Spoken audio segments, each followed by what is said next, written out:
Hey guys, today we're getting right to it and we're talking about the figure 8 exercise. This is one of the first exercises we show the officers, and it's an important exercise. Got to apologize in advance for the quality of this photo. It was taken directly off the PowerPoint. Didn't come out the best, but a little tough to read, so I'll read it there at the bottom for you. The rider enters on one side of the course and makes a clockwise circle on one side, followed by a counterclockwise circle on the other side, or vice versa, before exiting at the opposite opening. So what you're going to see here is a direct overhead shot of the exercise. I think it gives a great sight line to show what I'm talking about in the concepts. The first being the maximizing of the space that you have here. Officer Nick Lally was kind enough to demonstrate this for us. He's one of our instructors with our school, and as you see, I actually slow it down to stress it.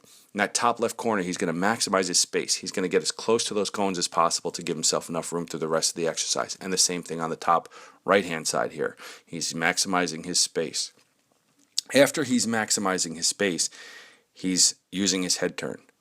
What happens when you're in these cone courses often is you kind of get dazed by the cones and start focusing on those cones. You don't want to do that. You stare at the cones, you're going to hit them. So you want to find a spot to focus on, to look at where you want to go, not where you're going. A tough concept to get, comes with time. After you do that, you counterbalance the motorcycle. You're leaning the motorcycle to get the most out of the turn. Now, the motorcycle's leaning one way, your body's leaning the other, all while staying in the friction zone. Friction zone is very important through all of these exercises. And that's what you saw in my last video. You're putting all those concepts from that first video together right here to complete this exercise.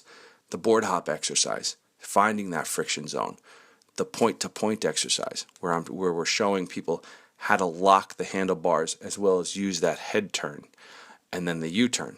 And that's basically what this is. This is 2 U-turns put together. Where the difficult part comes in is the transition part right there in the middle. It's where I had my most difficulty. When you have to go from a full lock left to a full lock right. It's difficult to try and stay in that friction zone and get all these concepts together while turning the handlebars in both directions and locking them out in both ways.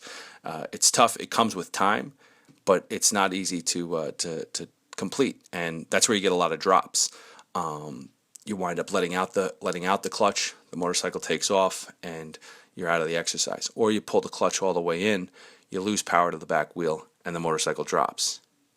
That leads me to reference the first video again, where we show the officers how to fall off the motorcycle. If the motorcycle's going down, you don't want to try and catch it. If you try and put your foot down when it's going down, it's a heavy machine. You're going to roll your ankle, you're going to break your leg, you're going to tear an ACL. Also, while you're in the exercise and the motorcycle's moving, if you put your foot down, it'll kick back up into the back wheel. It's a big no-no. You're not allowed to put your foot down in any of these exercises. And actually, in the final exam, if you put your foot down, it's a very large deduction in points.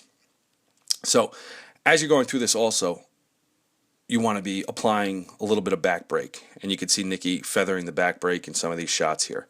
That keeps the engine speed while reducing the actual speed. Kind of lays down the back of the motorcycle a little bit.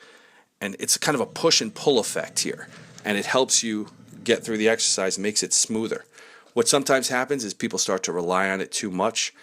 And what we try and tell people at that point is basically what you're doing is you're going into the exercise too fast.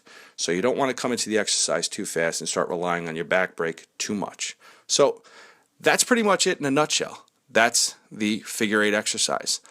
So I hope everybody found it informative, enjoyed it, and please make sure to hit like, make sure to subscribe, but most importantly, make sure to ride safe. All right? Everybody have a great day. Bye.